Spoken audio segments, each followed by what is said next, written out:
shooting matches on and off since I was 15 or 16. And that's pretty much it. So, we got community submitted questions from InRange TV, Forgotten Weapons, and a few other YouTube channels I hit up to, have their member bases shoot us questions for. So we'll just jump into this.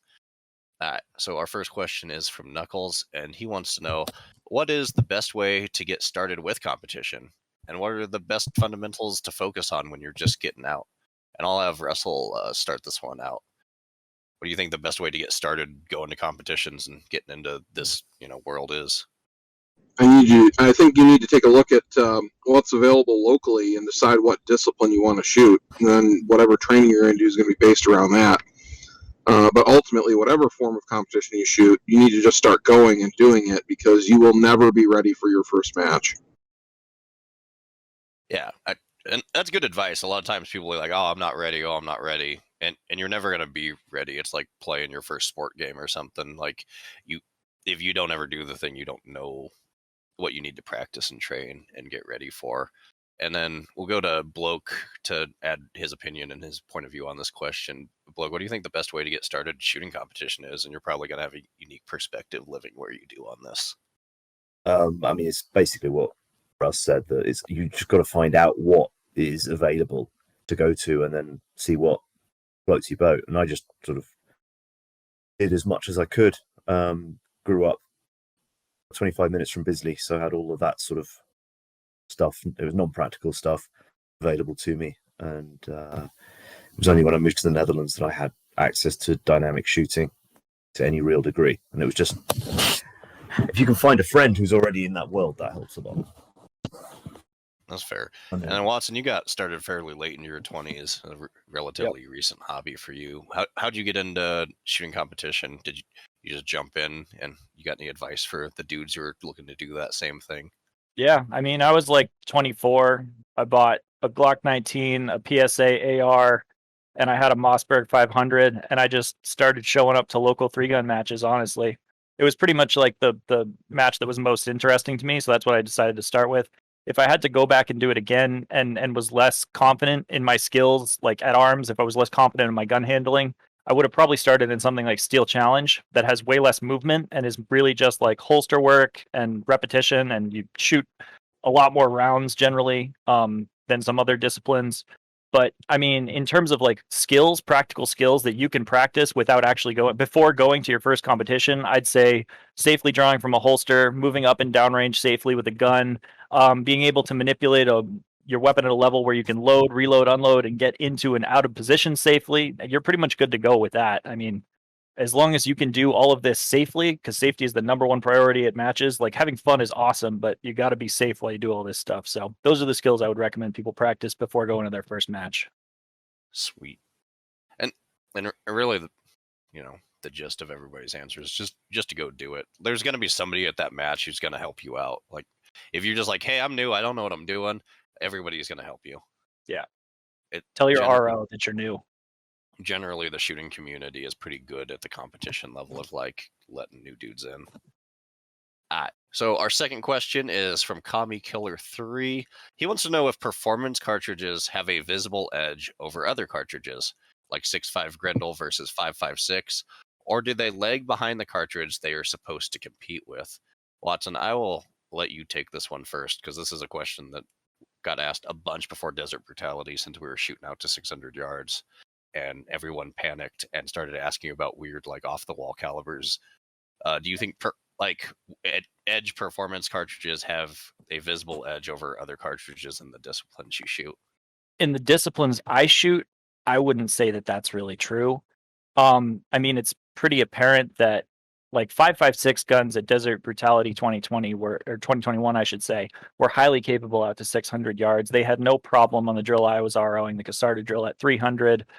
Guys that brought 6.5 who did really well later said to me, I should have just brought a 5.56 gun and used 77 grains. I think that they don't lag behind, and in other disciplines, they're highly relevant. Like anything precision, I wouldn't want to bring like a 308 to a PRS match these days. There are other cartridges that do things better, like 6.5 Creedmoor. or any of the 6.5s that have gotten popular in that scene. But for me, I just brought a 308 bolt gun and my 5.56 gun to DB just because that's what I had and what was easily available in terms of ammunition. But I don't think I was shortchanged at all. I think I could have done that all with my AR. So that's my answer. Sweet. And Blug, what about you? Do performance cartridges have any edge in any discipline that you take part in? The 300 meter stuff here, there's like 6mm bench rest, 6.5 bench rest, but we're getting out into the weeds here. But certainly for the 2-gun, 3-gun brutality, 5.56 dominates for a reason, and it's not cost. And I was thinking about this earlier, and it's like if the standard was 6.5 Grendel for whatever reason, and someone came along with 223, 223 would be the shiny new go faster edge cartridge. Yeah, I agree. I think that in certain disciplines like USPSA and 2-gun, that the boring cartridges are in fact the performance ones, and that's why everyone's running them. What I think philosophically, people tend to focus, sort of play it on stats, like a game of top trumps. You had that card game in the States, right? It's a card game with like dinosaurs and stuff, and cars and stats, and whoever has the highest stat wins the hand. Focus on the bit where it's better, and then ignore the fact that makes it suck for everything else. Yeah, like, a lot of dudes look at it for us US folk, like an RPG would be more apt, something like Fallout, where you're looking at the stats of all your gear and guns, and it's like, oh, on paper this is really bad, I'm not using it, and then they try to apply that to like real world shooting. Yeah, I mean there was a period in the IPSC world where people were trying to make major with stuff. So 7.6 Super 39 loaded just to make major power factor, 6.5 Grendel, stuff like that. 260 Remington in the days before 6.5 Creedmoor, just to try and get this edge, just to make major, and 5.56 dominates. Is it just it does everything else brilliantly? I agree 100%. Russell, what do you got on this? I know your inbox is always full of will you make gun in weird caliber for me. Ultimately, I think all of these things, given the shooting challenges faced at action shooting or multi-gun matches, these cartridges just aren't cost effective.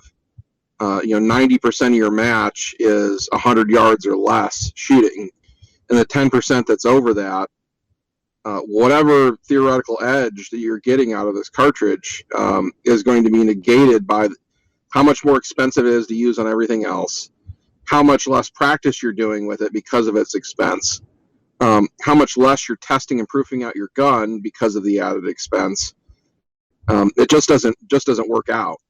When reality is that if you just know your math and holds, and use maybe better quality ammunition for your 5.56 gun for some of those longer shots, it's going to perform better.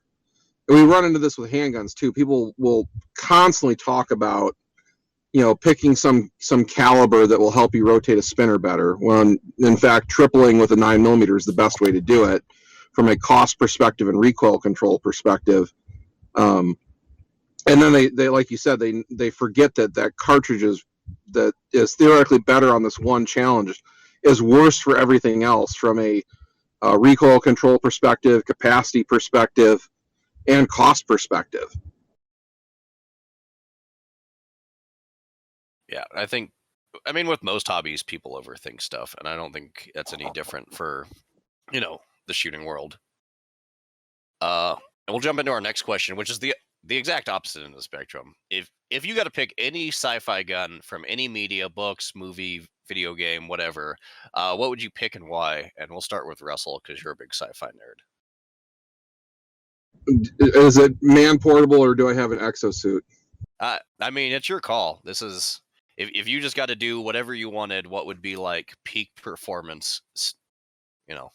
Stealing from the sci-fi world. For action shooting, I would probably use an M56 smart gun with pre-programmed, target indicators. So you just hit the toggle the next target thing and make your hits. I might want a shorter version of it than what was portrayed in the Aliens films. If I'm in some sort of powered exoskeleton suit, it turns into what can I mount that gives me the accuracy performance that I need without having to like reload it. Because once you're in some sort of powered exoskeleton suit, like you don't want to have to actually reload the gun. So from a practical, like near future perspective, I think the exosuits and Edge of Tomorrow were pretty realistic. And you'd have some sort of interfaced, tracking point system, for lack of a better term, that allowed you to, range and fire without actually having a gun shouldered. I don't think I would mount a SCAR Mark 17 or Mark 16 like they had in the film. I'd probably have some sort of, belt-fed weapon mounted, probably, a saw or a 240, something like that. Gotcha. And this is a silly question, but I think it's fun to look at all the same, because you see the Army test stuff. Like they did test like the Steadicam rigs on 249s and 240s that you see in Aliens to see if that would actually help soldiers in the field. So sometimes sci-fi becomes reality. Watson, if you got to make sci-fi reality, what are you picking and why? I'm gonna go a little bit old school on this. I'm a huge Star Wars fan and have been for a very long time. So I'm taking an E11 blaster rifle, which was like traditionally carried by stormtroopers in the original trilogy, and then probably a DL-44 heavy blaster pistol, which is Han Solo's sidearm, just because practically it would be like sort of like running retro. Those guns do not have a great reputation for accuracy. But also, there's no bullet drop with energy weapons, so you can shoot out to high distances if you put a more competitive stock on. There's actually a sniper variant of the 11, but we're getting real into the weeds there. I would mostly just be doing that for the cool factor, though, just because I'm a Star Wars dork. All right, now that everyone knows you're a nerd, we'll go on to Bloke on the Range. Bloke, are you a sci-fi guy? Not at all. Sorry, I'm totally disappointed. All right. Do you have anything for this question? Any sci-fi? I do. I've come at it from a different angle. I've come FNP 90 from Stargate, because it's real and I've never actually shot one, and I want to see. I'd like to run one in a match and see how the strange ergonomics actually worked. Gotcha. That could probably be arranged. Are you coming to Woodland Brutality? Hopefully. Well, that would be the match to do it at, because we have PCC only categories there. Oh, cool. Yeah, that one will allow you to use some off-the-wall stuff, like the P90 as your only gun. So, if you want to make that dream a reality, we will hook you up for sure. Thank you. If I'll have to make sure I can be there, and once I know I'm there, we could look into making that one a reality if it makes sense in the terms of how the match is set up. Gotcha. Yeah, no, we'll hook you up if you make it. We'll make that happen for sure. We'll jump on to the our next question. Watson, we'll start with you, and this question is from Halthron, and he wants to know, what do you consider to be the most valuable yet easily overlooked piece of gear that you use for shooting? I'm gonna actually plug a product here.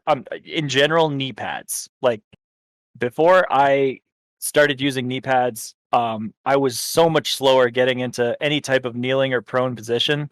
Once I started wearing knee pads, I just throw myself onto the ground and don't worry at all about my knees.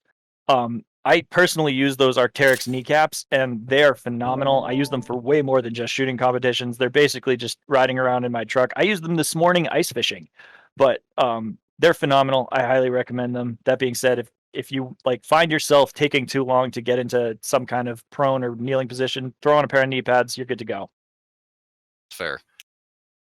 For me, this one's food. I bring snacks. I am like the squad mom with snacks. I got, Triscuits, jerky, smoked fish, drinks, Gatorade powder. I think most people overlook that stuff, and then like halfway through the match start dragging ass, or we'll eat like a really heavy meal and then die the second half of the day. That's my go-to. Bloke, what's your go-to here? Since I've been using optics recently, I've got a torque. I had previously got a torque wrench anyway, but I started putting that in my range bag, meaning that I can always check that everything's tight without over torquing it. what it's worth.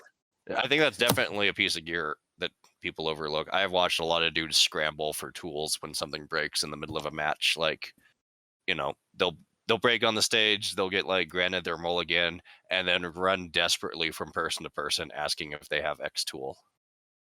I have a little Crown Royal bag, whiskey bag, with torque wrench and some random tools in it. Whatever I think I'm going to need. Now, and that stuff's a good idea that a lot of people don't think about, for sure. Russell, what's your piece of gear that's the most valuable yet you think most people overlook? I have a cleaning kit / tool kit I bring with me all the time, and I'm most often fixing other people's guns. Of everything in it, the thing that comes up most often is a rigid cleaning rod for knocking out stuck casings, or in some cases, more commonly with pistols, knocking squibs out of barrels. Gotcha. I've seen squibs happen in matches, and that's another like chicken with head cut off moment where some dude's like, like who has a cleaning rod, and everyone just looks at him blankly for like 10 minutes as he like runs from stage to stage asking everybody. Yeah, I was joking with my squad at one of the SMM3G matches because I ended up fixing 4 different people's guns on my squad. I'm like, do I get some sort of support bonus? Like if we were playing Battlefield for repairing everyone's stuff here? Yeah, 100 XP. Spend it as you choose wisely. All right, we'll jump into our next question. And this is a good one, relevant to today's times. Giant Korean wants to know, for those of you that run red dots on your pistols, how often do you train irons? Will irons be an important skill moving forwards? And I'll start with Bloke on this one, because I don't think do you run any optics on your handguns? Yeah, I've got a Glock 17 Gen 5 MOS with a Holosun 509 on it. And to be honest, the question for me is more how often do I train with the dot? Because I shoot mostly other stuff that's irons, but I think it's a very important skill and people shouldn't overlook it, even if they're just running dots, because if the dot taps out on you, you've got to take it off and run the irons.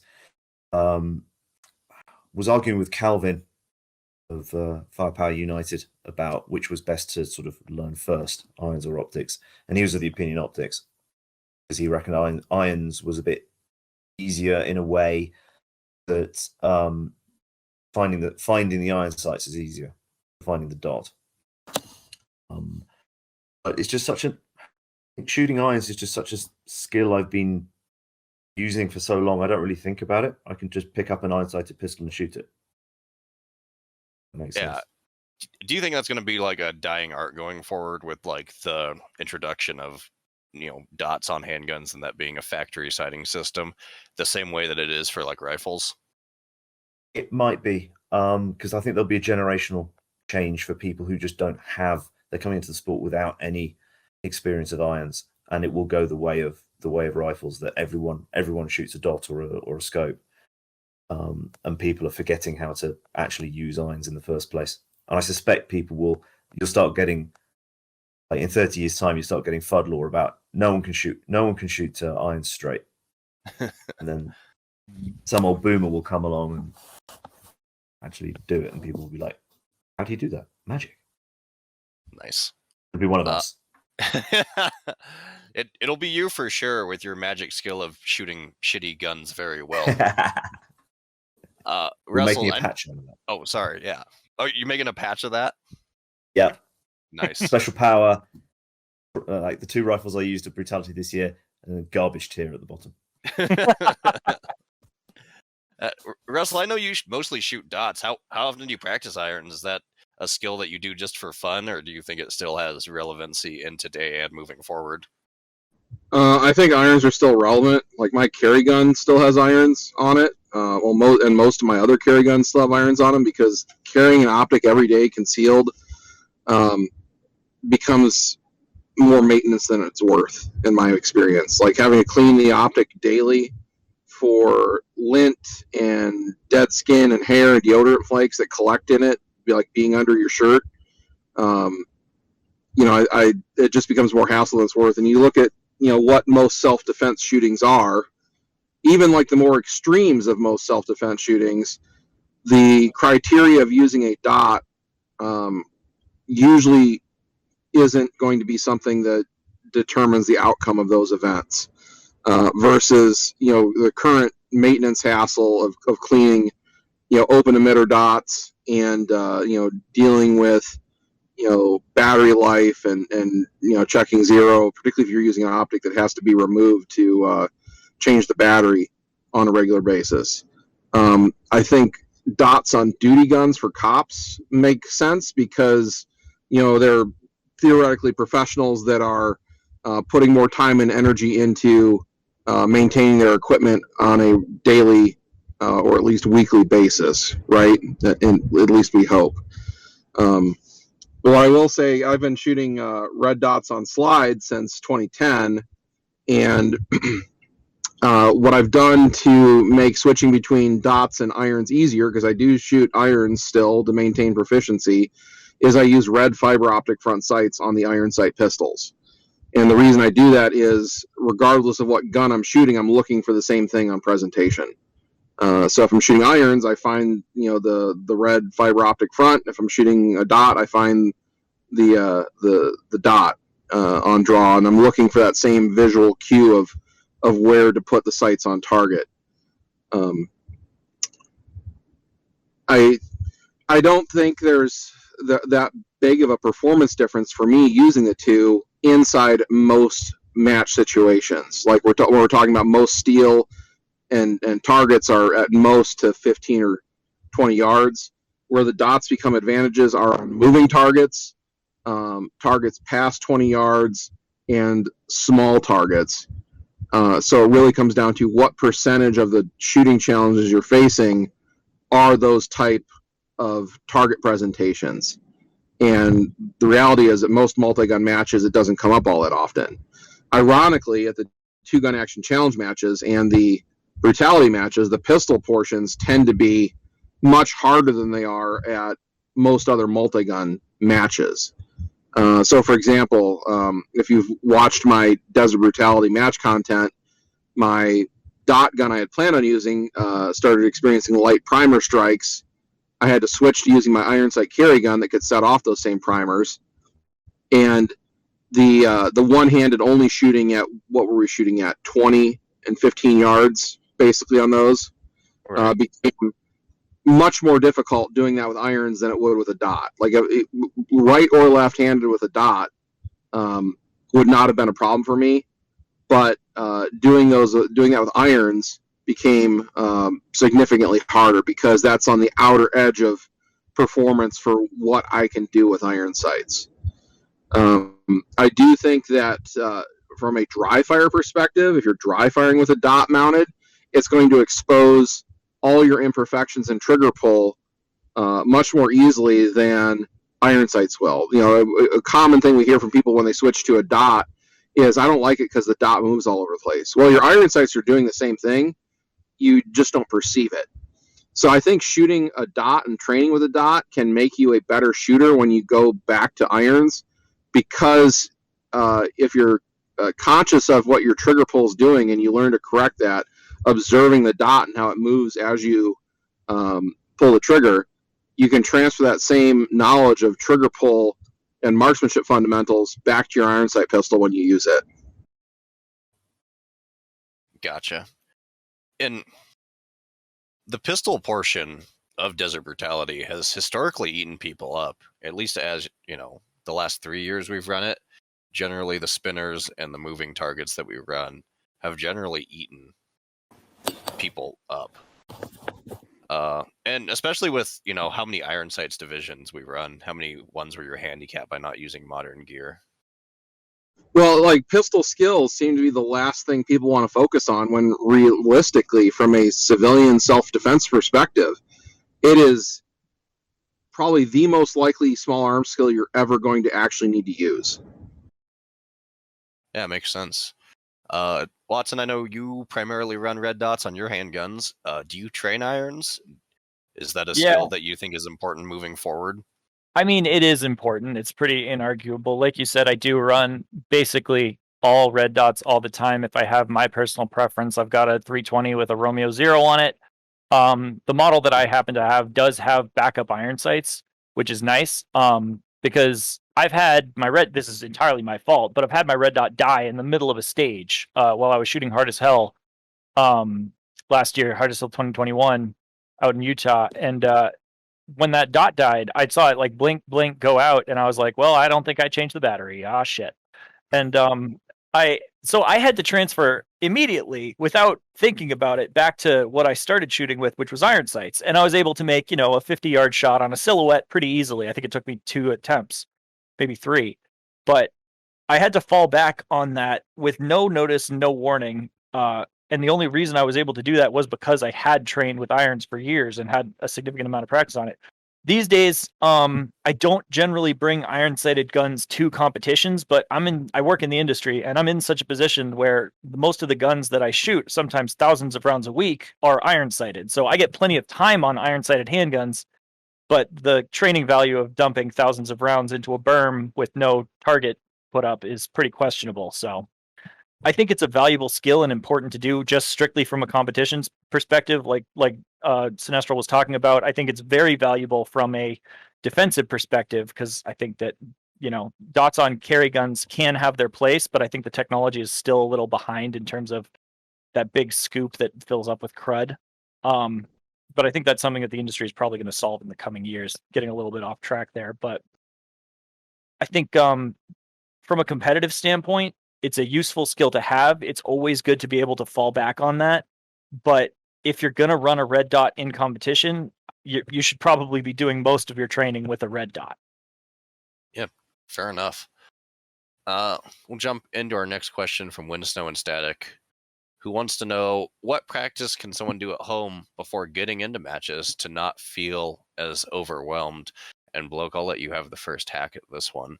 Do you have any suggestions for the guys looking into getting into bullseye shooting or getting into action shooting, stuff they can practice, sitting in their room when they got nothing going on at night? I think that what's intimidating about starting the practical matches is the sort of procedure and handling the gun and moving. And that's all stuff you can practice at home dry. Practicing your load and make ready so you don't have to think about it. Practicing the unload, practicing malfunctions, and so on. And the other big one where people come unstuck is muzzle awareness. And you can practice that very, very well at home by sort of defining the safe area and just moving around your house or around your living room or whatever, keeping the rifle or the pistol pointed in that direction, reducing the risk of turning up at a match and the beep goes and your brain falls out and you turn around or something. It's something a lot of the tactical guys do, or the army guys, where they're used to being able to point the gun at the ground and actually uprange a bit, and then they turn up at a match with a strict 180 and they get DQ'd. And that's all stuff that you can build muscle memory for at home without any big issue. And the other one is dry training for accuracy. So practicing all the trigger control, holster draws, mounting the gun, taking a shot, etc., etc., etc. Yeah, and those are all super good tips that are going to prep you and take some of the stress off of shooting your first match. Watson, do you have any other drills or any other recommendation on stuff you can do at home before getting into matches? Well, I think that Russell has a introduction to multi-gun, essentially a written tutorial on his site, and that's something that I read prior to getting into competition, and it helped me a lot. It helped me learn the range commands because, like Bloke was saying, loading and unloading your pistol is something you're going to have to do under instruction. So knowing what the RO was going to be saying to me and what that meant ahead of time was really helpful to me because I knew what to do. I didn't have to look at the RO dumbfounded and be like, well, what does make ready mean, for example? Like Bloke was saying, dry fire, super important, super helpful, can gain a lot of skills dry firing.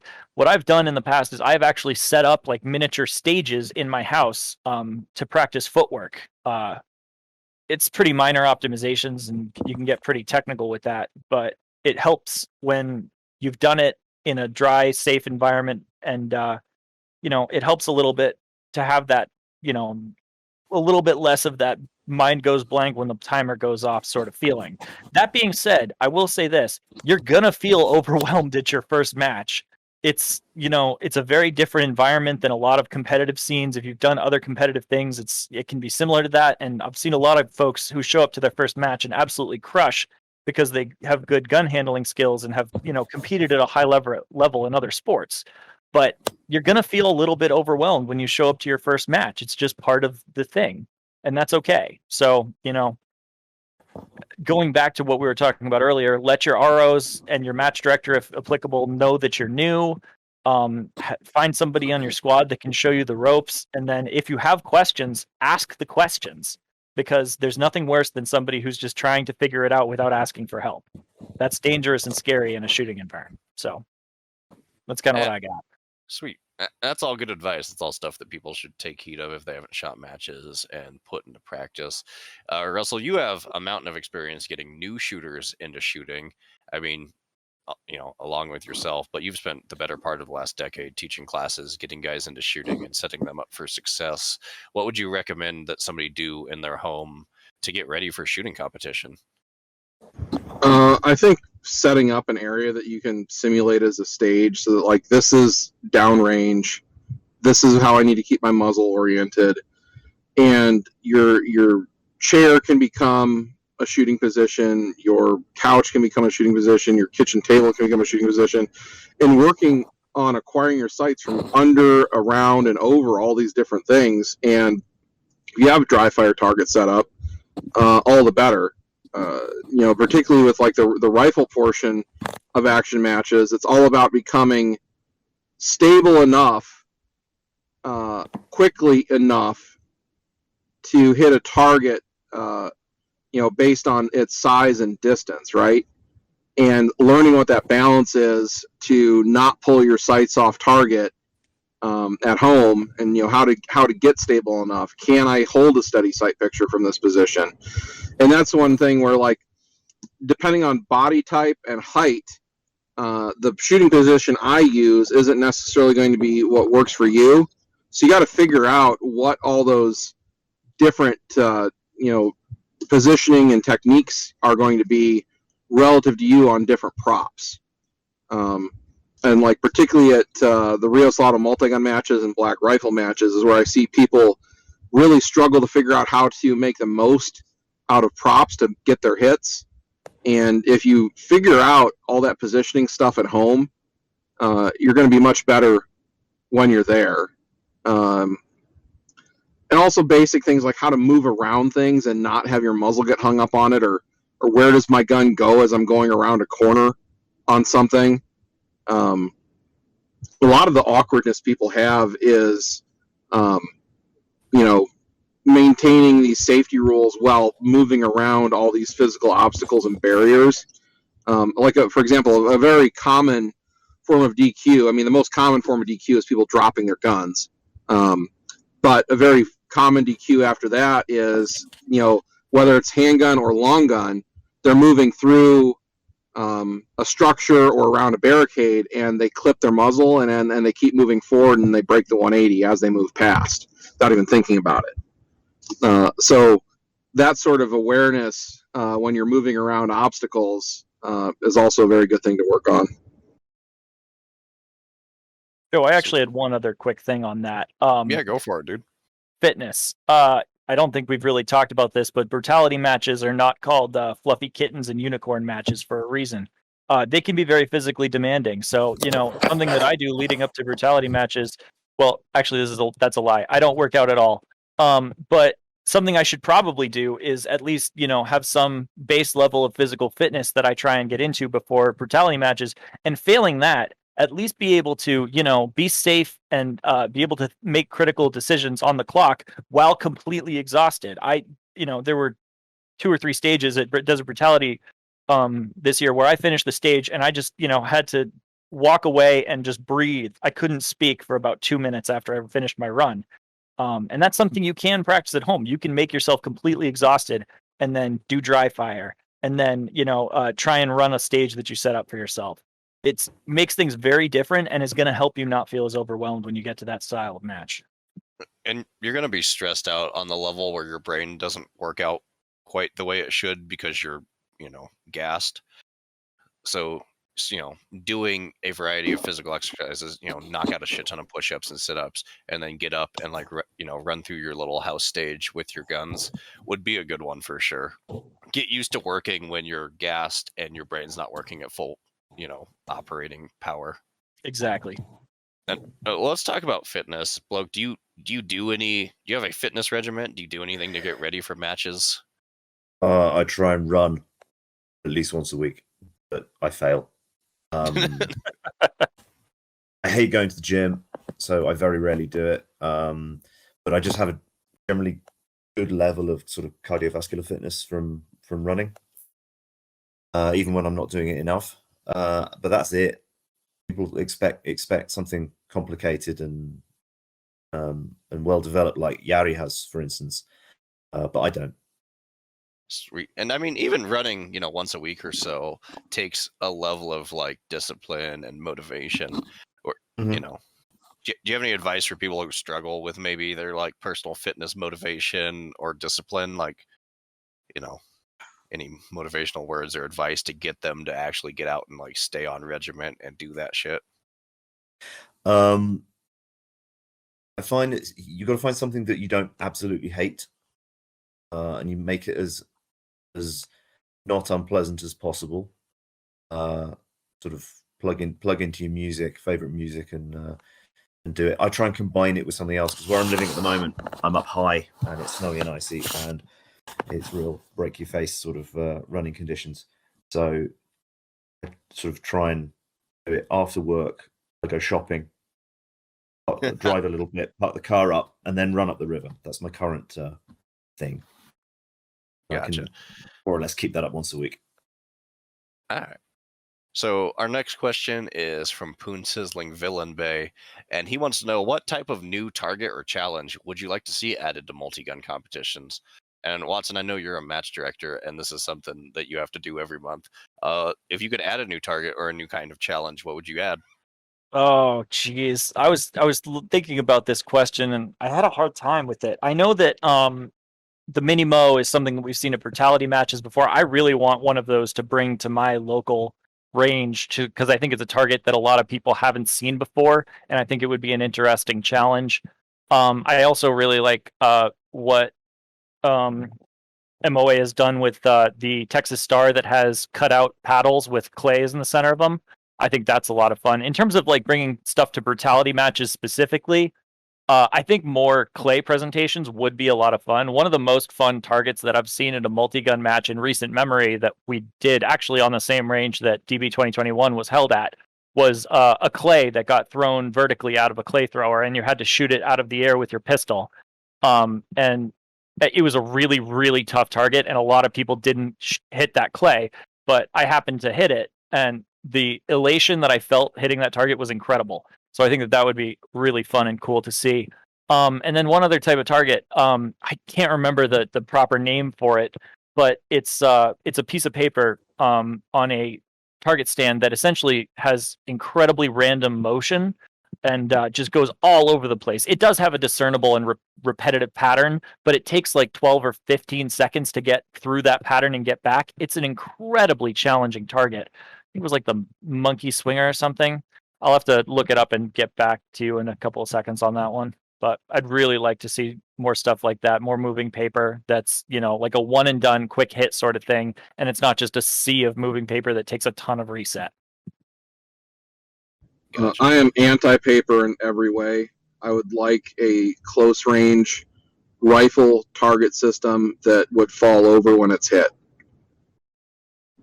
And that's a technological bridge that needs to be overcome, but I really despise close range rifle paper stages. I don't think they add a lot of value to a match. They kind of feel more and more like a waste of ammo the more expensive ammunition gets.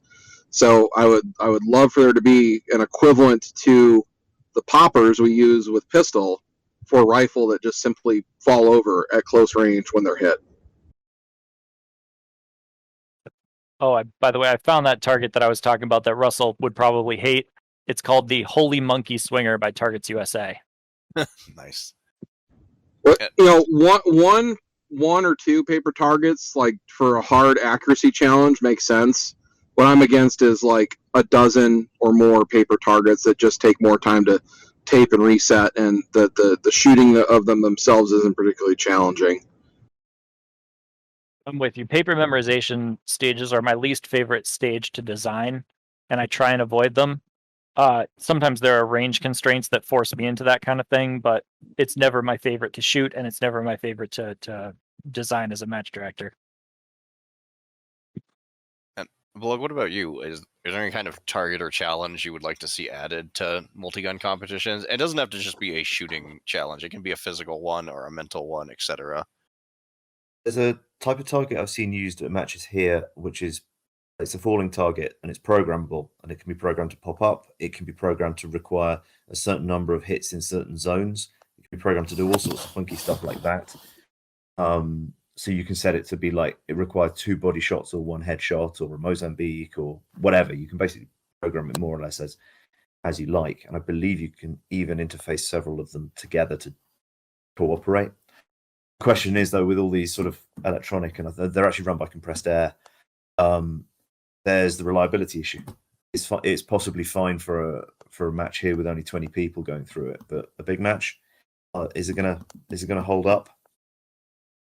But you can do really cool things with them. Yeah, you can. That's actually the style of target that we qualified in the Army. There are pop-up targets, and the targets are like self-healing plastic. They're little molded green Ivans with AKs, and there's a sensor in it that detects when you hit them. I think those would be super cool for shooting multi-gun, because you could have an array of 5 of them at various yards and like randomly pop up with like 3-second engagements, and something like that would be really cool. Something less, less linear and orchestrated, where it's like, okay, here are all your targets, go shoot them. I think it would be cool to use the Army style qualification range and set it up randomly so they'd pop up at random. So you had to use your eyes and like reflexes.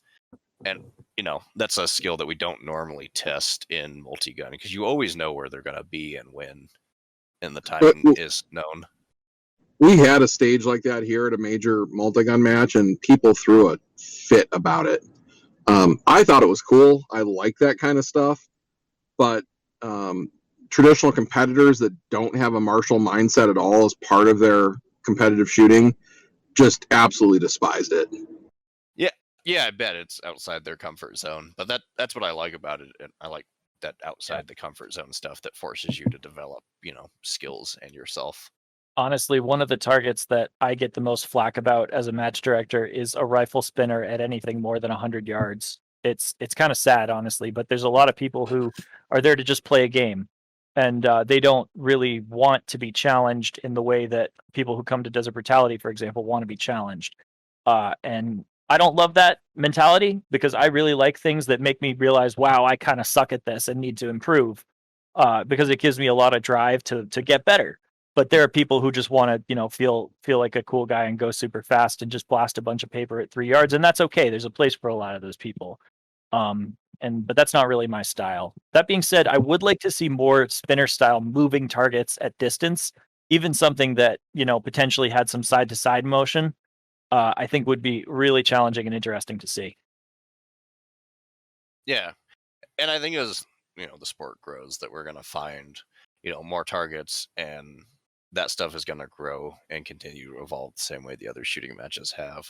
And I think it'll be a lot of fun, especially with 2-gun or lack of rules restraining that stuff. You can do some wacky stuff if you have the technology available for it. A lot of it's just people being motivated to make it. At my local club, they have steel rifle targets they'll put out at 300 yards that have those magneto speed strobes on them, but there's one on either end of a propeller, and they rotate 360, and they'll go behind cover and come back up. And that's a really interesting, challenging target. The reason it exists is the guys at the club made it. And that's the case for a lot of these more interesting target systems, is people at the clubs try to figure out some way to do a new challenge, and they just, redneck engineering it together.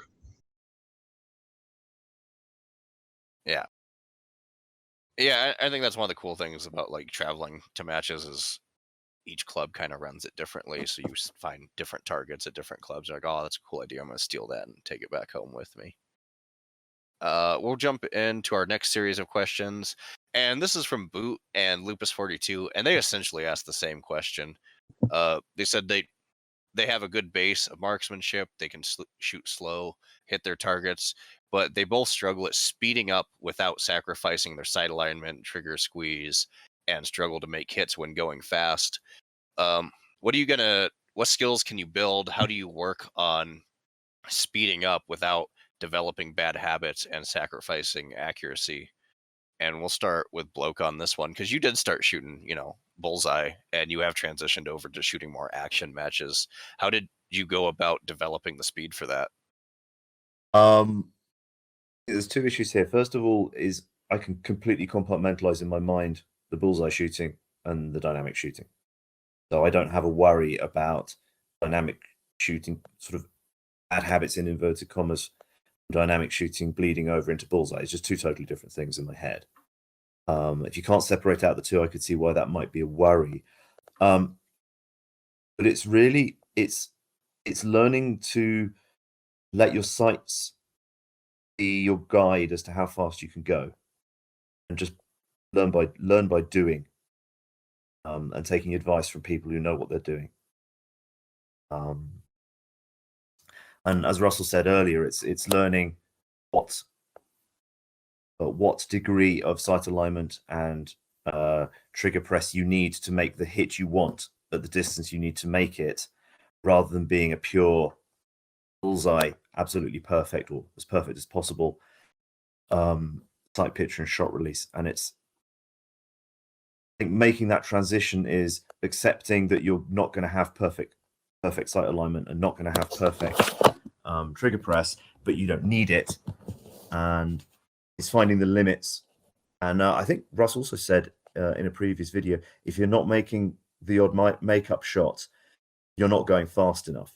You can use that as a bit of a trigger to learn when you need to dial it back. So when you start missing on more than you think you should be, or you want to be making alphas and you're making charlies or deltas, and then slow it back down, and work more on having the good sight picture and the good trigger press, and then speed it back up again. It's just sort of an iterative thing over time for me. Yeah, like you said, being afraid or not being afraid to miss is a big deal. I mean, you got 15, 20 rounds in your handgun, 30 in your rifle. You can send a couple in an action match. It's not a big deal.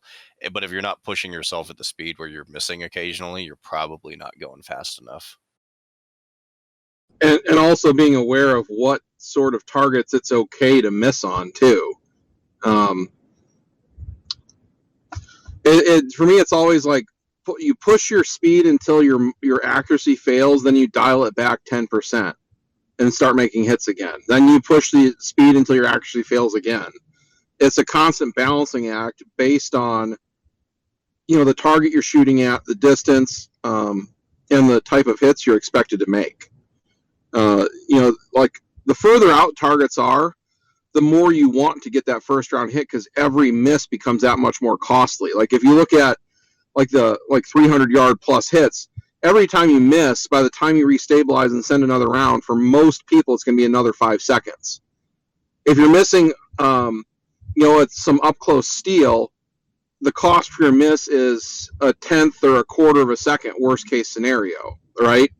So focus on working on your speed on the areas where it's relevant.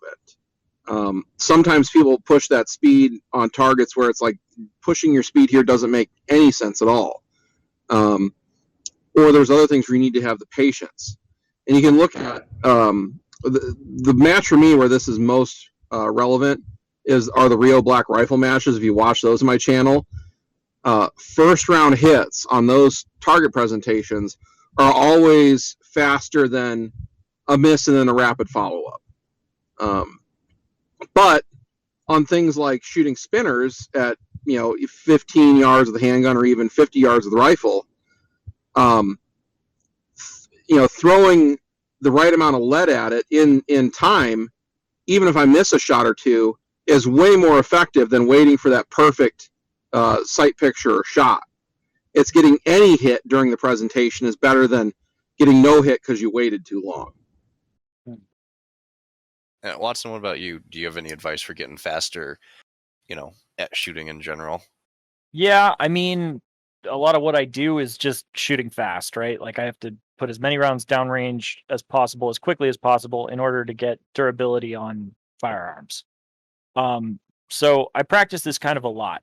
And one thing I'll do while I'm just dumping rounds is I'll practice quick doubles. Like I don't have a target up. I'm just dumping rounds into a trap, and I'll just double tap, double tap, double tap, double tap, and try and just feel how like good my splits are.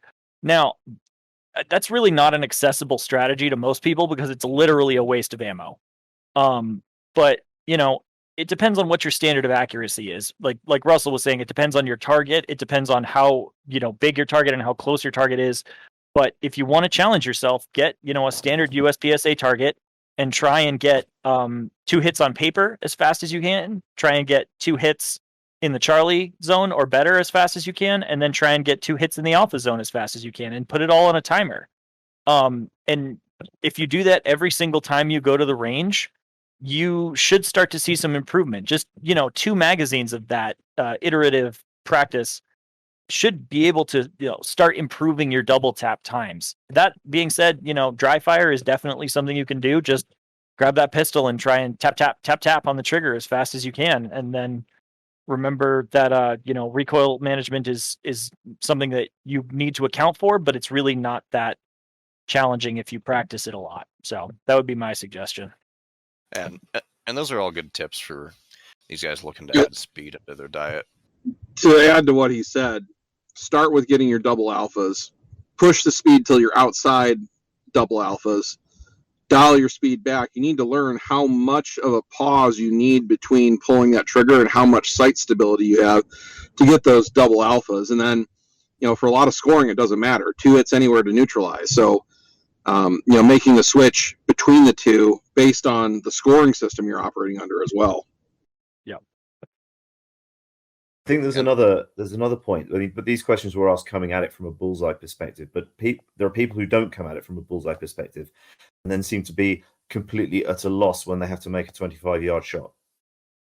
So just learning basic static, perfect sight alignment and trigger press is something that it's unsexy and people don't like to do it.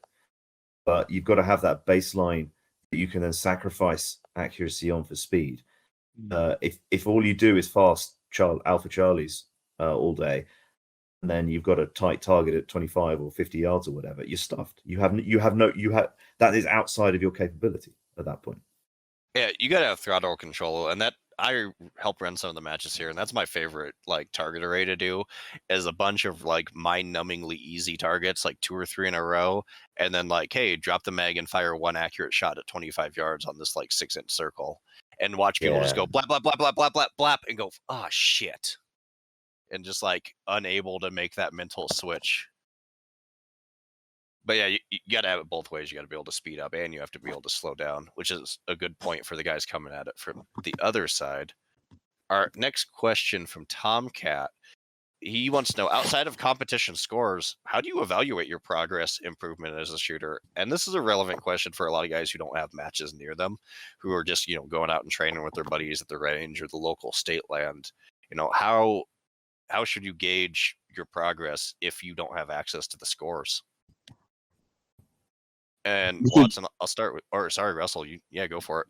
You could look up USPSA classifiers and shoot them on your own, and then compare yourself against published results and what the metrics are for each skill classification. That's an easy one if you don't have people around to compare yourself against in a match environment. It's there's different classifiers in different disciplines.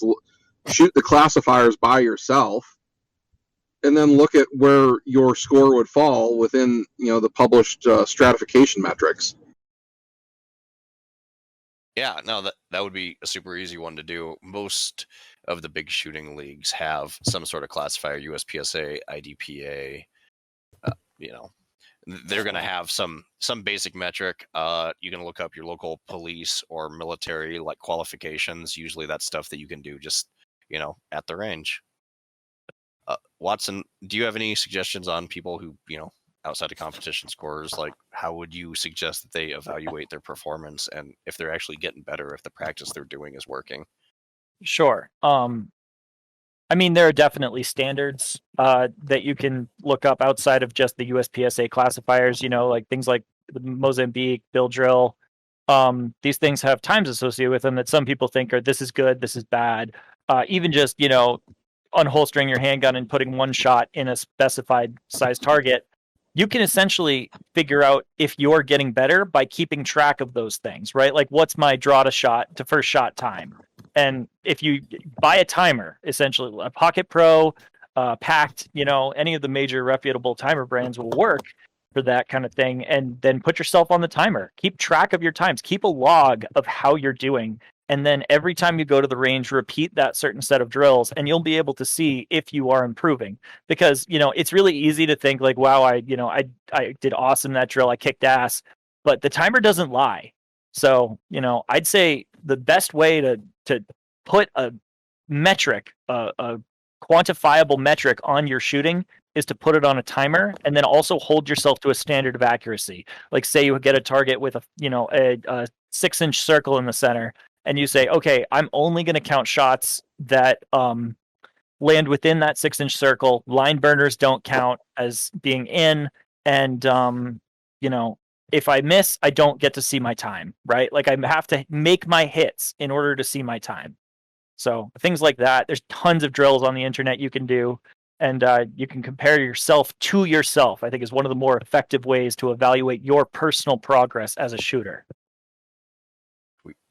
Yeah, and we live in a great time. There's a lot of resources online. There's go on YouTube, you can find a billion different drills. You can print out targets from various trainers. There are a lot of resources once you know where to look. And we'll swap over to Bloke.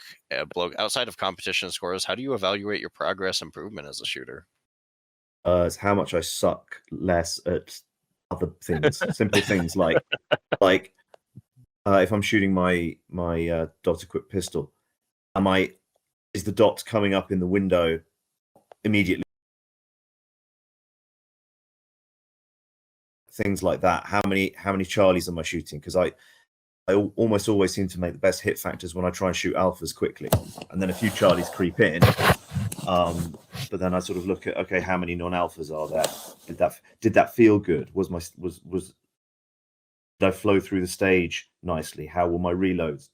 Did I suck unnecessarily at some of that? How was my mental game? Because I have brain farts. I shot a match yesterday and had a couple of brain farts. But for the rest, it went pretty well. It's things like that. I need to work on not forgetting stuff and not having my brain fall out when the timer beep goes and stuff like that. And I benchmark myself against myself and see what I'm still sucking at and to what degree. Yeah, I think a generalized sense of how much I suck is probably a good gauge of this. I'm going to answer this one, and I'm going to cheat a little bit. Outside of my own competition scores, how do I evaluate my progress?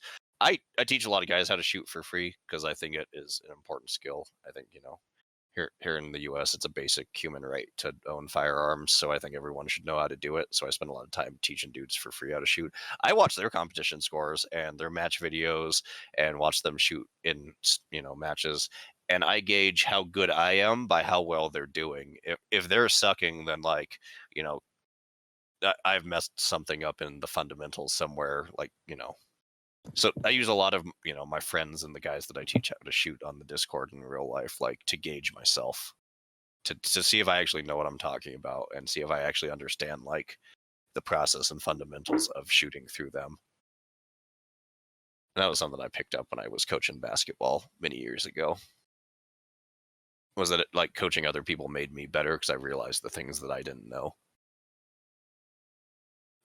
We'll go into our next question.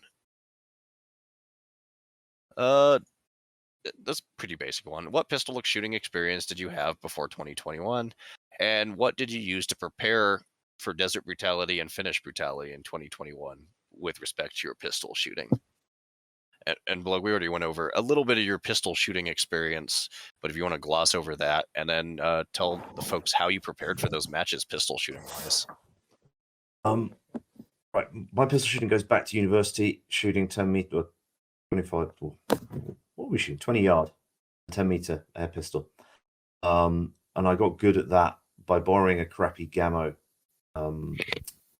single shot pneumatic and dry firing it against the wall during commercial breaks on TV, and then came back next season and was the best shooter by far, which was nice. So I've been shooting that sort of thing for about 20 years. When I moved to the Netherlands, I bought a pistol as my first gun and there, and did a lot of that. Shot IPSC with that. More recently, I've managed to actually join an IPSC type-ish club, and pistol is actually something I get to train dynamically a couple of times a month. So I was just doing my usual training sessions with the pistol, and yeah, learning to shoot well with a dot-equipped pistol. And I haven't put backup sights on it because I don't want them to be a crutch to pick up the dot. I want to be able to pick up the dot by muscle memory. That's something I've worked on a lot with dry fire and things like that. Yeah, and that's good tips.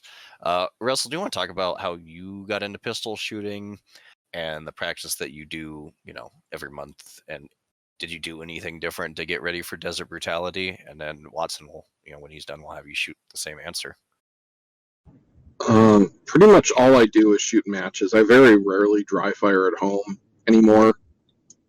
Only if I'm like getting used to a new gun or a new optic that's mounted that I need to get used to a new presentation.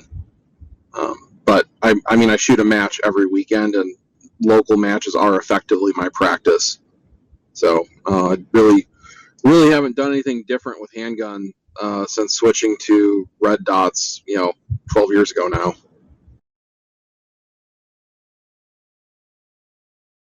All right. Well, for me at least, I'm in a little bit of a strange situation because I shoot handguns oftentimes all day for weeks on end.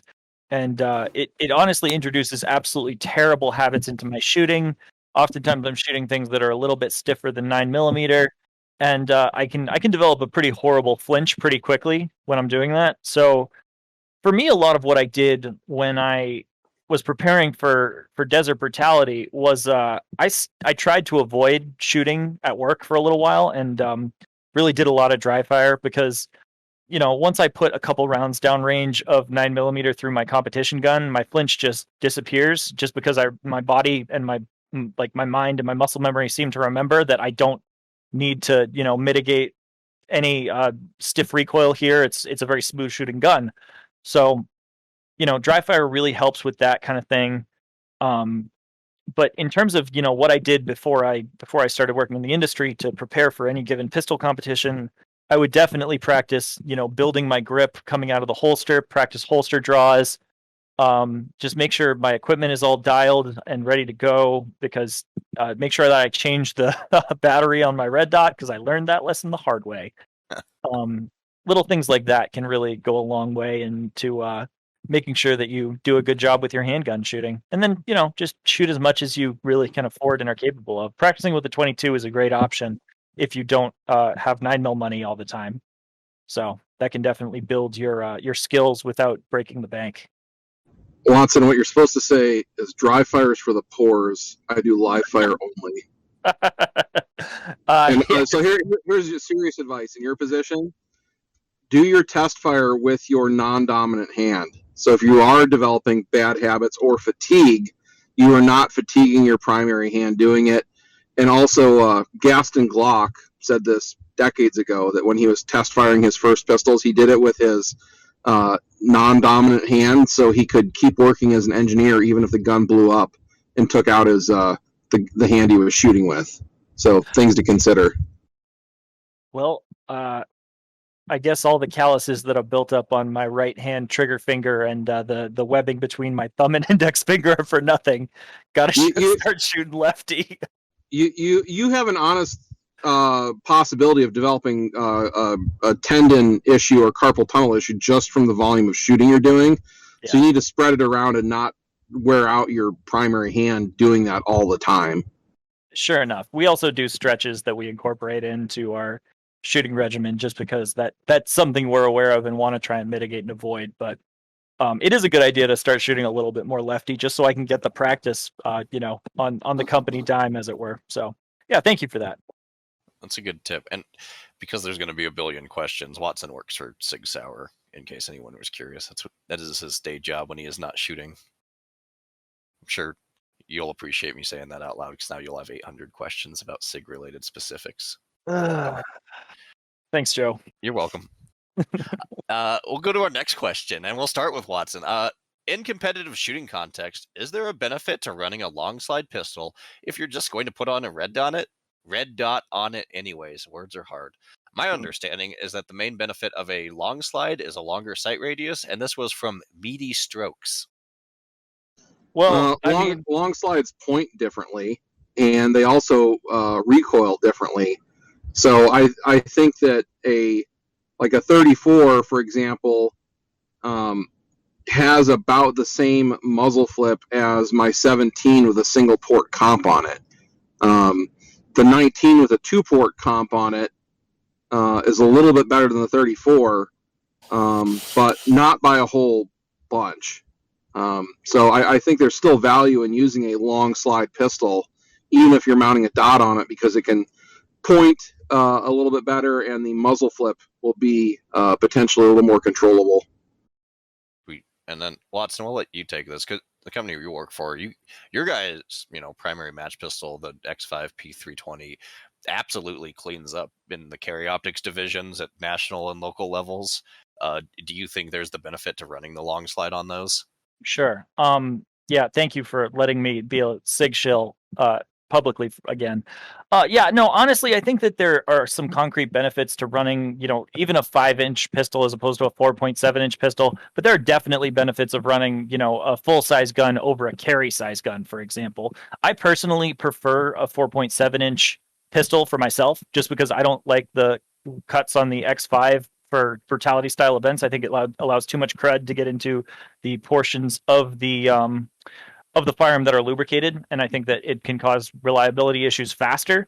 But in terms of like straight USPSA or something, I think the X5 is a really good offering because not just because of the overall weight of the gun. It's like a 42-ounce handgun. It's very heavy and easy to control, and it has really excellent iron sight stock in the factory. But if you throw a red dot on it, it feels very good to point, and the recoil is very controllable. Also something that, you can get on a full size or a match style handgun that you might not be able to get as easily on a carry size or a compact handgun would be tunable recoil assemblies. So the X5, for example, has, drop-in springs, 1911 style round wire recoil springs that are non-captive. So you can just switch it out depending on the ammo you're shooting, and depending on your personal preference for that to, optimize your reliability compared to your recoil impulse. And, it just feels damn good to shoot that gun. I do enjoy shooting X5s. And Blake, how do you feel about this? Do you think there's a benefit to running the long slide if you're going to red dot it anyways?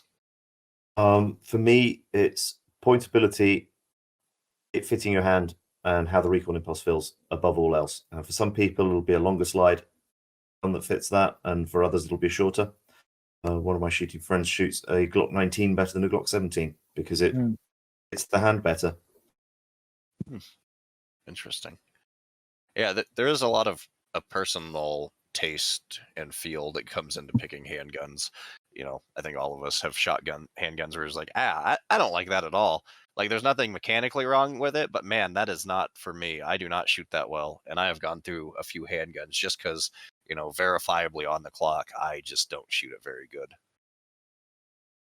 All my Glock frames have worked over, so their finger grooves removed. You're coming in broken. Can you hear me now? No. Would you like to try to disconnect and reconnect? Yeah.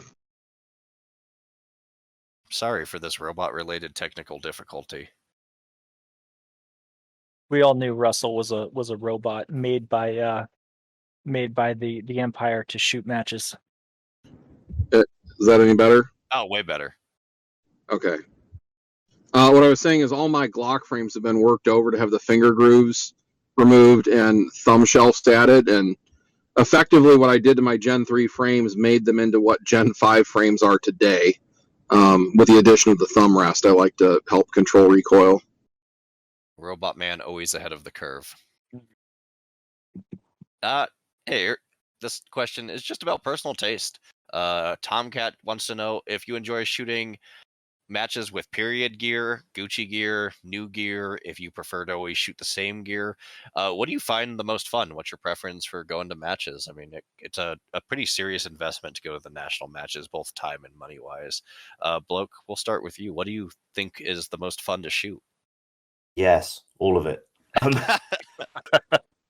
It's just it's choosing. I mean, when you shoot all the classic gear, you learn why it sucks. A modern rig, I like using my modern rig because it's all handy and it's nice. But there's a certain charm with the old garbage tier stuff from back in the day. Learning to work with it to get a sort of idea of how people who used it on a two-way range dealt with these things. Although then we do gamey things like chuck our mags on the floor, whereas they'd have been stuffing them down their fronts and things like that. It's all brilliant, basically. That's fair. Watson, do you have a preference? I know you own both old guns and new guns. What do you think's the most fun? Probably not shooting my 1917 that wasn't zeroed. That was really, really challenging. Yeah, that's a good story. Ask me about that sometime if you're really curious. But for me, I like shooting familiar gear, and I like shooting gear that is sort of practically applicable. For me, it just, I don't really LARP that hard, but I shoot a rifle that I could, conceivably take into battle, right? Like that is kind of my thinking as to like, why did I get into shooting sports originally? I got into shooting sports as a way to improve my martial capabilities, right? Because I realized like, hey, the way that humans fight in 2020, or 2022, I guess, is with guns, and I want to be capable, and like you were alluding to earlier, Joe, it's my right as a human being to defend myself with the most effective and efficient methods that are available to me, and right now that's rifles essentially. So I shoot a rifle that I would be pretty comfortable taking into war, and I don't really go in for Gucci gear. I shoot reliable guns that I can afford. I don't really see the point in spending $4 or $5 on an AR when an AR that I can build for like $1,400 or that I can get for $1,400 works incredibly well. I do shoot period gear about once a year, and it's usually at the match that I run has a Halloween match, and I really love taking like meme tier stuff to that. I've got an old AR, like a M16A1 essentially, that I shoot, and it's phenomenal. It's a Colt SP1. I love shooting that on the clock. I've historically done quite well with it. Shooting old pistols sucks, and I hate it. But I do it. I do it for the love. I do it for the memes. And I do it because it fits the aesthetic. So it's something that I want to do a little bit more in coming brutality matches, just because I think it would be fun. But I really want to. I kind of want to win. So I like shooting something that I'm actually pretty good with too. And Russell, you have also found a lot of success shooting old gear, shooting new gear, shooting Gucci gear, unfamiliar and familiar gear. Do you have a preference? Do you find something more enjoyable than the other? Well, I've been doing this for 20 years, so I rotate through different focuses to keep it interesting. Generally speaking, I don't enjoy shooting retro stuff for more than like a one-off thing because it's more work, particularly when it comes to visual perception and acuity. I wear corrective lenses. Using either older optics or iron sights is more work, particularly on rifles. So I enjoy shooting modern stuff more because modern technology makes whatever vision limitation issues I have effectively a non-issue. Now, I can still perform reasonably well with that older stuff, but it's less fun because I'm focusing much more on fundamentals when I'm doing it than going fast. Yeah, that's fair. Personally, I like shooting the period gear. I have a magic skill of usually talking, 10 to 11 other idiots into buying all the period uniforms and dressing up with me and going to some big shooting match and being a spectacle. And I don't know why, but there's just something super fun about talking 11 other people into something miserable. And I have found great success at talking other idiots into misery. You'll see them pretty much at every Desert Brutality match. That's my favorite thing to do. For our next question, this is a quick one-hitter for Bloke. The Giant Korean wants to know, Bloke, are you ever going to use modern equipment at Desert Brutality, or will it always be pain? And he shot on your squad at Desert Brutality. He was with you at the last one. I think at Desert Brutality, it might always be pain. Finish Brutality, there's a fairly high chance I'll take my What Would Stoner Do. I think you'll probably cut about 40 or 50 spots off where you place just by switching to not pain. Like watching you suffer through some of those guns, because I got to RO you on 2 or 3 stages this year. Like you're a good shot, a very good marksman fighting some very mediocre to terrible equipment. And I think if you cut out that roadblock, you'll just be like, oh, this is very easy. Now I'm top 10. Well, I don't think it's just that for him. It's he shows up and like, here's the stuff you're using. Yeah, Hope it works. It's also not Yes. his. He did one magazine at Desert Brutality that like operated functionally. The rifle ran like an absolute champ with that one mag. I was really impressed. I was not expecting that garbage tier rifle to run that flat and that well. It was like that blew my mind. Totally blew my mind. Don't borrow guns from Ian. He has a big warehouse full of them, but none of them are in good repair. They're forgotten weapons, not operational weapons. We love you, Ian. Our next question is from Pete Buer. He struggles with rifle shots from a kneeling position. No matter how I position myself, my rifle wobbles and I throw shots all over. Any recommendations for greater stability? Russell, I know what your answer is going to be here, so I'm going to let you go first. I think that kneeling in action matches is not a useful position at all. It takes time to get into. It's not that much more stable than shooting offhand if you're using proper technique. And depending on your body geometry and size, it can actually be a detriment.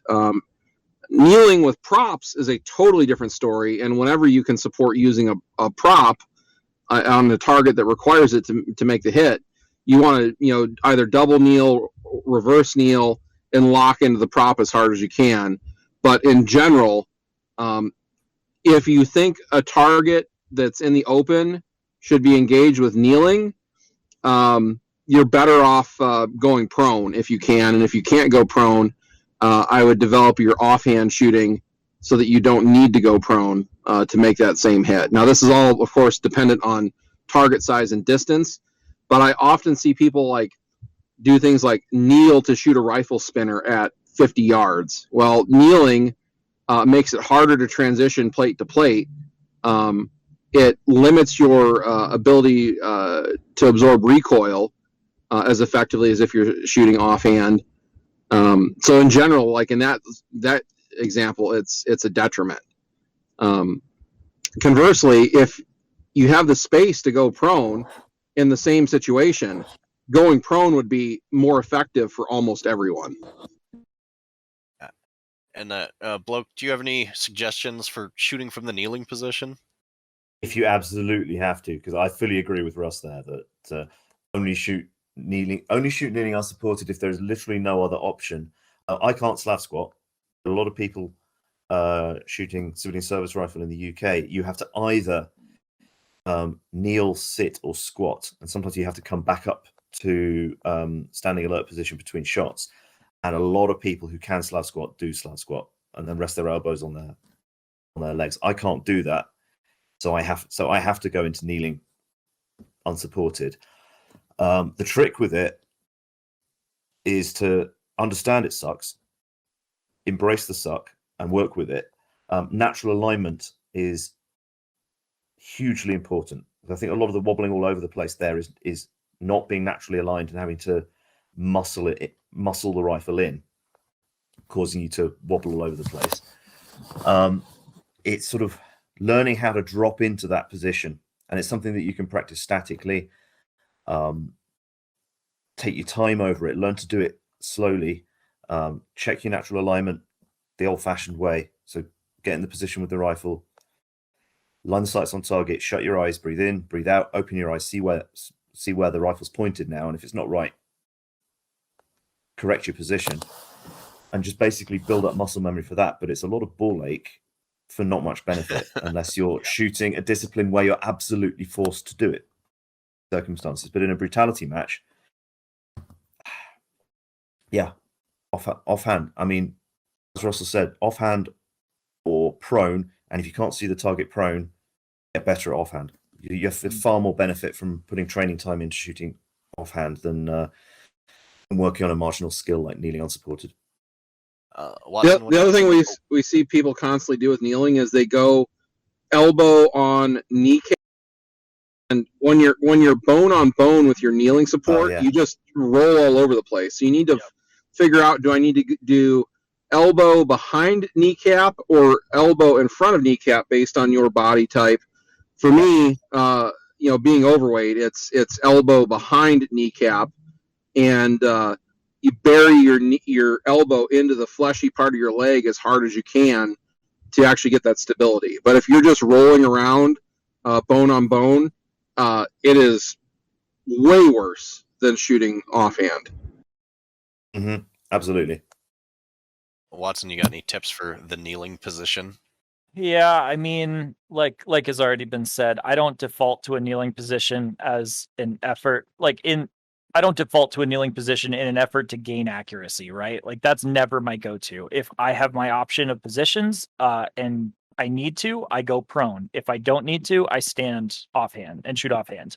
The one thing that hasn't been mentioned as a consideration here is armor, right? So a significant amount of the competitive shooting that I do is in the Armored plus P division of brutality matches. And, I like to do my training in armor as well, because again, I believe in training as training for a martial skill set, right? So when you're wearing armor, kneeling can really suck. Make sure that your gear is set up in such a way that you don't have like a pistol magazine on your kneeling side jamming into your armor or jamming into your rib cage or something. You really have to get your gear set up if you intend to use the kneeling position on a regular basis. When I do need to get into a kneeling position, I generally will go to a double knee as opposed to going one knee down, one knee up. Just because I shoot better like that. I could just shoot as I normally would offhand, and I find it to be fairly stable and supported. That's more on like the tactical training side of thing that I've engaged in than anything else. But really, it's just not my favorite position to get into, and I try and avoid it as much as possible. But I do train it just because there are situations like leaning out from behind cover where kneeling is a very practical thing to do. But that's about it for me. Yeah, if I have to shoot for accuracy kneeling, I roll my foot so I'm sitting on the outside of it, and I sit down like on my foot. It's technically kneeling. It's probably cheating. But yeah, just like propped up in like the classic like Green Army Man kneel position sucks. All right, here we got a question from Dutch, who is probably Dutch because he is from a foreign country, and he wants to know how you get into two-gun or brutality without having any firearms experience or ownership. This one's easy. I can answer this. Just show up. We'll give you guns. I give foreigners guns every year who show up to Desert Brutality. I will equip them with guns and have ammo ready. But yeah, if you just show up and post in the Discord, be like, yo, I am foreigner. Please provide me gun. We will give you a complimentary gun when you show up to America. Yeah. Anyone want to add to that one? That one is pretty easy. I mean, I'll jump in. Oh, actually, Bloke, you're a foreigner. You go first. I'm the only one here who's not a foreigner. Anyway, on that dumb joke, I think if you've not actually got the opportunity in your own country to shoot proper rifles and pistols, you're going to it's a very, very steep learning curve. You're not going to have had the chance to handle them. You're not going to have had the chance to get good at shooting them. I think you're quite likely to come unstuck. Even airsoft is better than nothing, but then airsoft doesn't recoil, and I've seen Brits I lived in the Netherlands, Brits who shot a lot of airsoft would come over, and they could do everything except recoil control and trigger control with a real recoiling gun, and came unstuck.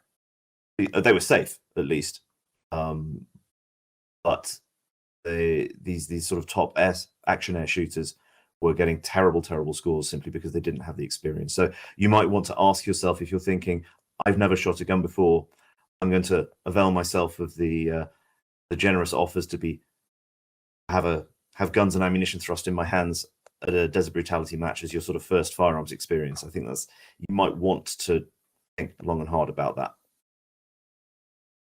Yeah. So I actually have some experience with shoving guns and ammo into somebody's hands and having them shoot a match. I was not the person who shoved guns and ammo into a completely zero experience person's hand. But I was ROing a major 3-gun match in New Hampshire, and there were these two guys, and they were incredibly slow. They were very careful with the guns. They seemed to, have an almost, they looked at these things like they were magic as opposed to just, tools. And I started talking with them after like a day of shooting with them, and it turned out that they had literally never touched a gun before that day, and that their cousin had been like, come on up to New Hampshire, we'll put you into an 8-stage all-day match, and it'll be great. And it was a 3-gun match, so they're not only operating rifles and pistols, but shotguns as well. And it seemed like the absolute worst introduction to firearms that you could possibly have, because there's no real opportunity for instruction going on there. And there's a lot of complicated switching between guns and discarding guns and picking up guns. It seems like it sucked for them. They told me that they had a great time, but I was like, okay, so in the future you might want to, start a little bit slower than jumping directly into one of the more complicated matches that you could come to in the Northeast, right? That being said, safety, like Bloke alluded to, safety is the critical thing, right? These guys were safe, otherwise I just would have sent them on their way, right? So if you can, get a blue gun, get airsoft guns, get some gun-shaped object, and practice the safety components before you come to America and ask Joe to shove a gun and ammo into your hands, I think that's a really good idea. Also, gun tourism is a thing, right? Like you could go to Vegas and go to Battlefield Vegas or something, or go to in any major American city, and most major American cities that are in free states, and you're gonna be able to rent a gun and have some basic level instruction from the people there in how to use and operate them safely. I'm not sure, Bloke can probably speak to this, if there is a European equivalent, if there's any countries that have that kind of thing, but I'd recommend that before just jumping into a major match. Have some experience, find a way to get some experience with firearms prior to running a match. Yeah, no, it's all super good advice for ye old foreigners coming to experience Americanism. This guy is Mickety Mackety Markety, and he wants to know any tips for building dynamic shooting skills without a proper range to do so. All I have available to me are ranges where I can't run and open land where I can't shoot. Would you have some suggestions on building skills for this guy for dynamic shooting for 2-gun, 3-gun?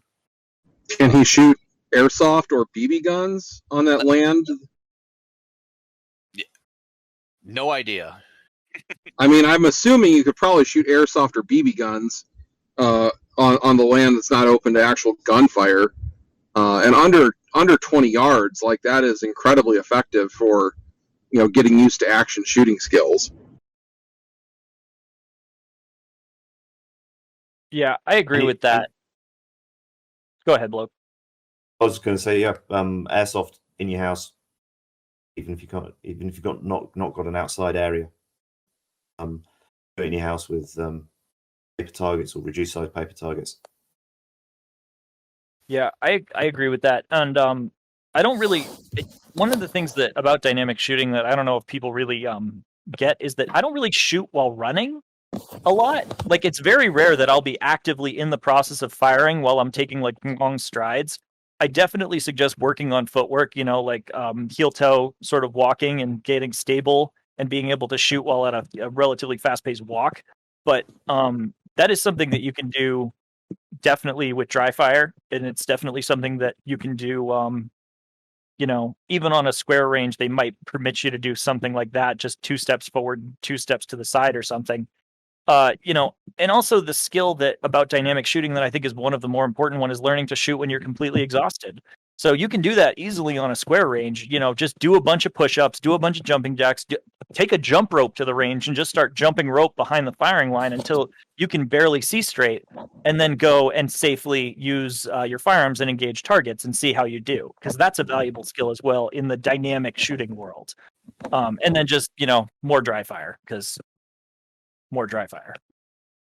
Yeah, if you want to get used to doing things while you're completely gassed, just join the military. In and out, 3-year adventure, no problem. But yeah, no, that all my vets out here are gonna, that shouldn't bother any of us. Just being that's such a skill too. Just being gassed and being able to still use your brain and still be able to like do the muscle memory things and not just like falling apart and just being like blah is gonna be a good skill. If you got land where you can run, do up downs. Go sprint 50 yards, drop into the prone position, spend 5 seconds there, pop up, do it again, and do it until you can't move. And as you develop that skill, that's going to help you with the dynamic shooting, because that is something we do all the time, like the Casarda drill. This is kind of an aside here, but in terms of if you don't have access to firearms and want to develop that skill set, martial arts is phenomenal for the same thing. Learning to think while you're completely gassed and be in situations where there are other pressures than just, there are other pressures on you than just the clock or something, where you have to, think about stuff really, really quickly and work that muscle memory while still, fighting somebody it's phenomenal for learning that skill set. So I'd recommend that for anybody who's in the UK or in one of the free states where you can't easily access firearms if you want to develop that skill. Yeah, that's all good advice. We're going to go on to our next question. We're coming to the last few. One of the Finns, Tiger, wants to know, for brutality events, what would be your preferred choice between these two, 7.62 by 39 or 5.45 by 39? Russell, if you have to pick an AK and an AK caliber, which one are you going with and why? 7.62 by 39, because it's not that much less controllable than 5.56. And if you do have to rotate a spinner, it does it in about half the rounds required. And between those two guns, I believe the accuracy level of both of them is going to be about the same, with the same manufacturer of ammunition. So fair enough. Bloke, you like outdated things. Which AK caliber are you going with? The most outdated one. Partly because you're never going to end up in a situation where you're less likely to end up in a situation where you can't find it. 5.45 by 39. There's very few people manufacturing it. It's a bit esoteric. All my AKs are Chinesium, and 7.62 by 39, which would kind of dictate that for me personally. In any case, easy enough. Are we going 3 for 3 on 7.62, Watson? What's your choice? Dude, I don't shoot AKs. I honestly, I've never shot a 5.45 by 39 gun. The only reason why I can even imagine taking that would be the potential for a flatter shooting cartridge at range, but I honestly don't know enough about the ballistics to speak to that. Or if it would actually be a realistic advantage. 7.62 by 39 is just, in my opinion, way more available. So you're going to practice more if you have a 7.62 by 39 gun. So shoot that. AK purists rejoice. 3 for 3. Sweet. I'm going to change. Remat asked a question about fitness routine, but we already answered that, so I'm going to change it up slightly. What areas of fitness do you think would be important for training for desert brutality? Would you prioritize cardio or physical strength? If you're designing your fitness routine, what areas are you gonna focus on, Watson? Get good at throwing kettlebells, right? Like we talked about with muscle memory, you can be like absolutely jacked, completely shredded, but if you don't have proper technique, you're going to be less efficient about throwing the kettlebell. I would not describe myself as particularly strong, especially at this desk job juncture in my life. But I can throw a kettlebell pretty damn far because I have decent technique and I've learned a consistent and repeatable way to do it. So I'd recommend actually doing the things that you see on in range and the things that you see on other channels. Like look up the match that you're going to and get an idea of the type of thing that you're going to be doing. Right? Like there's a match that you and I went to, Joe, Hard as Hell 2-gun, where we had to run up a hill with a with a mortar tube. Right? So things like that, practical strength is always going to be way more important than just whatever you're doing with your set of dumbbells in the gym. Going out and doing things that are hard is the best way to develop practical strength. Though there are fitness routines that can get you that. And then cardio. Cardio is always a good thing. Like you're never going to be sad that you're less gassed, right? So just do a little bit of cardio as best you can. That being said, I really don't practice what I preach. I just lead a relatively active life and hope for the best. Fair enough. Bloke, if you're recommending fitness routines and stuff to work on for newbie shooters, where are you going to point them? What should they start out doing? I think that for someone who's got limited tolerance of doing fitness and going to gyms, I think what I've been doing has paid off. Running, so you've got the cardio, and then if practically all you're doing is running, every day is leg day. And that really helps with the sprinting up hills and dragging sleds and things. I don't do very much arms wise. I do a bit of kettlebell technique because it makes a huge difference. I'm not particularly strong, but just learning to use your core and your legs rather than your arms makes a huge difference to that. But yeah, cardio and legs really. Russell, you actually have a bit of a fitness routine and workout on stuff every week. People aren't going to believe that with the way I look, but that's diet based and not workout based, though. Yeah, that's how I cope as I eat. I do cardio on the elliptical several days a week. I like that because it's easy on my knees. I'll even wear my armor when I'm on the elliptical sometimes. But I think a lot of the stuff that people can do doesn't require any equipment. If you do squats, lunges, and burpees, those are all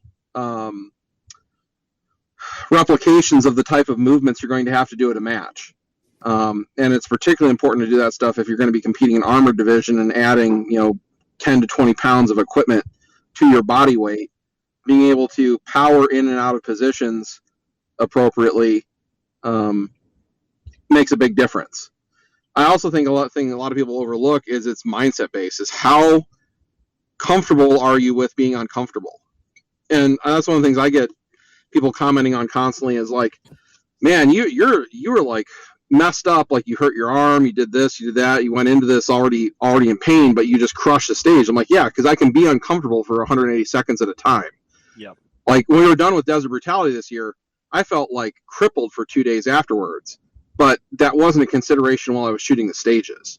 It's having the mindset to, I'm going to give this everything I can now for this 180 seconds to get the best score I can, and I'll deal with how much it hurts later. Yeah, but for the new guys out there, just like know your limits. I'm far on the side of retard as well. I probably tore a ligament in my knee this summer and then shot Desert Brutality with a knee brace and an ace bandage wrapped around it. So, I mean, gauge how important the shooting match is to you and how important like physically maiming yourself forever is when you're developing your personal toughness. That would be my advice. Yeah, I'm not saying push yourself to the point of injury. It's just like, people today live relatively soft, comfortable lives and don't engage in a lot of physical labor. So when it comes time to carry something heavy and run up a hill, like it just feels horrible, and they're not mentally acclimated to doing anything like that. Does that make sense? Yeah, no, I agree. There's an old Army expression that there's just a fine line between hard and retard, and I just wanted to reiterate that. That like the line between being tough and being stupid is pretty close. Once you do get off the couch and stop being, a modern softie. We'll go to our last question. This is my favorite question for this thing. And this is, what is your most spectacular competition failure? And what do you do to prep to avoid it happening again?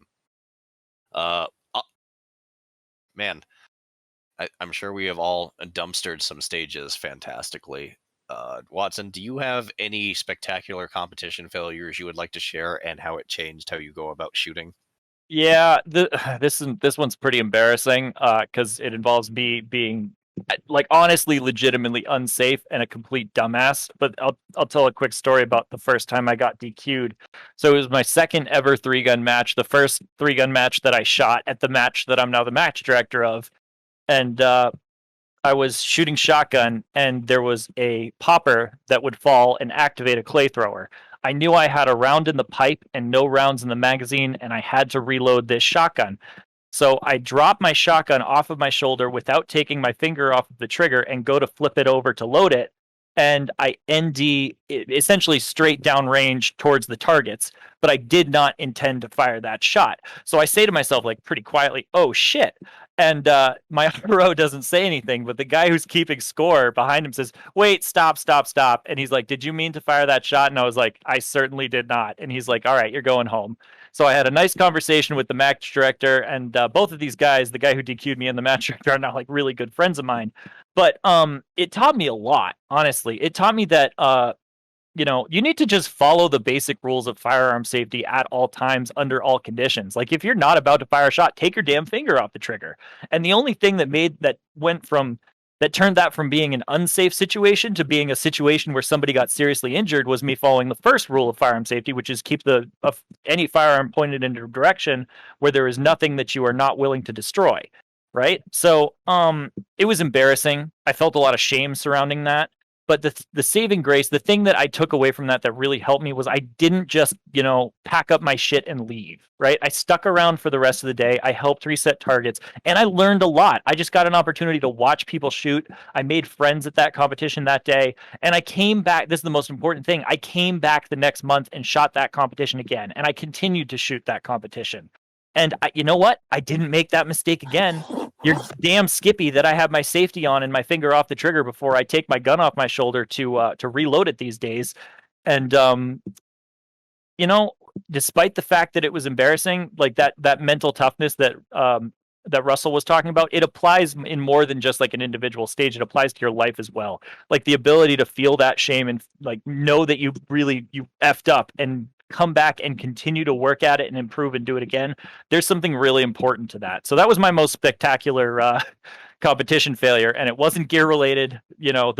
Like has been said, the acronym PICNIC, problem in chair, not in computer, right? Like the problem was between the ears of the shooter. It wasn't anything equipment related. So I changed my mentality. I worked on my safety and firearms manipulation skills, and I came back and, now I'm, I guess you could say, relatively successful at competitive shooting. I'll jump in here. I think the most spectacular failure I've ever had, and this will surprise no one who knows me, was at Wyoming a few years ago at Smoking Gun's 2-gun. And I have 3 magazines for the gun that I'm shooting, and my buddy is shooting the same gun as me, my buddy Paul, and a bunch of dudes from the Discord here with me. And my buddy Paul goes, hey, there's a lot of pistol shooting on the stage. Do you want some extra mags? And I look at him with my shit-eating grin and say, what am I going to need more than 3 for? Well, fast forward 50 seconds when I can't hit anything with my handgun that there was a problem with, and I run out of ammo, and I put it in the drop box, and I start jogging to my rifle sad, and I go, oh, wait, screw this, I'm going to finish the stage, and have somebody baseball throw a bunch of magazines at me that I catch and run back to my pistol and barely finish the stage, but in about 100 seconds more than I should have. I carry extra magazines now. But yeah, my cockiness and hubris will at times get the best of me. And then we'll go to Bloke on the Range for what is your most spectacular competition failure, and what do you do now to prep it, or to avoid it happening again? And it's another DQ story. This was dumb. This was in the Netherlands, indoor range. I was shooting an L1A1. I had to go left around cover up close to the wall. I went out the left shoulder because it's something I'd sort of practiced a bit beforehand. What I hadn't practiced was trigger pressing with that rifle with my left hand. And I thought I'd had a malfunction. And then my brain just left my body. And for some reason, I dropped the rifle slightly down while looking at the trigger area, and I pulled the trigger. I have no idea to this day like 15 years on, why I did that. None whatsoever. It was dumb. It hit the wall, shot in an unsafe direction, gone. Still, I have absolutely no idea why I did that. And the way to avoid that is to have a mental check of something's gone wrong. Am I being a dumbass? And the other thing is developing muscle memory for odd things you might not usually do, like weak shoulder. Fair enough. And we'll have Russell round out the end of the Q&A. Russell, what is your most spectacular competition failure, and what do you do now to prep it to avoid happening again? There's been so many over the years. I mean, the most recent one would be last summer, standing up, from the ground with a rifle slung on my back that unbalanced me, and I put my hand down to catch myself, and the buttstock swung around full force, and I butt stroked my own thumb, making like 3/4 of my thumbnail disconnect, and blood started spraying everywhere. I ended up, I stopped, had them bandage up my thumb, and then finished the stage and won the stage. Years and years ago at the American Heroes Team Challenge, I caught my thigh rig going over the top of this 8-foot wall, and Carl's behind me, and he had to like push me over. There's a lot of stuff like that. Going down the slide at Ironman 3-gun, and the way I was holding my rifle, and I hit the bottom of the slide, my barrel hit the dirt, and I butt stroked myself in the chin. So it's usually a lot of stupid human tricks kind of stuff that like I don't really encounter the same exact situation ever again. Like with the catching my thigh rig on the wall thing, I now know if I'm doing that kind of match, I don't wear thigh rigs. The rifle sliding around over my shoulder, I'm more conscientious about making sure the sling's tightened down at this point. If I am going over obstacles, being conscious of where the rifle is so that it doesn't do that kind of stuff.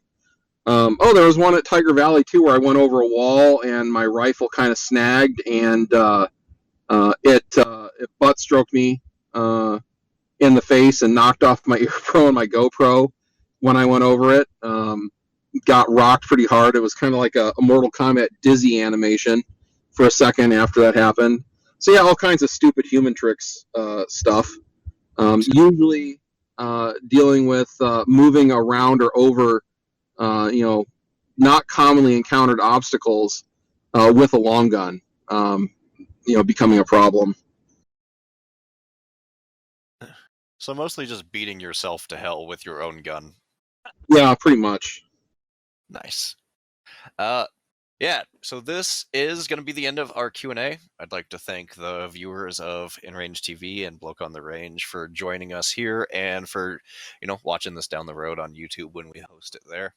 Check out Bloke on the Range on YouTube. Check out Sinistral Rifleman on YouTube. And Watson doesn't have a YouTube. He's going to probably go ice fishing and live in obscurity. Probably. Yeah, thanks for listening, guys. Appreciate you guys taking your time out of your Sunday to come hang out with us and listen to us talk, about stupid stories and shooting competition and stuff to get better. If anyone has an idea for another Q&A session, I'd like to run these monthly, especially during these colder winter months where we have less to do. So if you got any ideas for themes that you want the show to be about and guests that you want on, just shoot me a DM and we'll do what we can. Thanks for being on the show, Bloke. Appreciate you. Thanks for having me. So, yeah, anytime, man. Thanks, Watson. I appreciate you as much as I have to. Love you, buddy. And thanks for being with us here today, Russell, before you go out and hit up the range and work on some competition and training. Indeed. All right, sweet. Have a good day, guys, and thanks for being here. Thank you, Joe. Great job. Thanks, Joe. Yeah, audience, hit me up with ideas and guests and stuff for sure. I would like to do these fairly regularly. The last one we did was fun, but between COVID and the busy lives of everyone, it took a while to get another one going.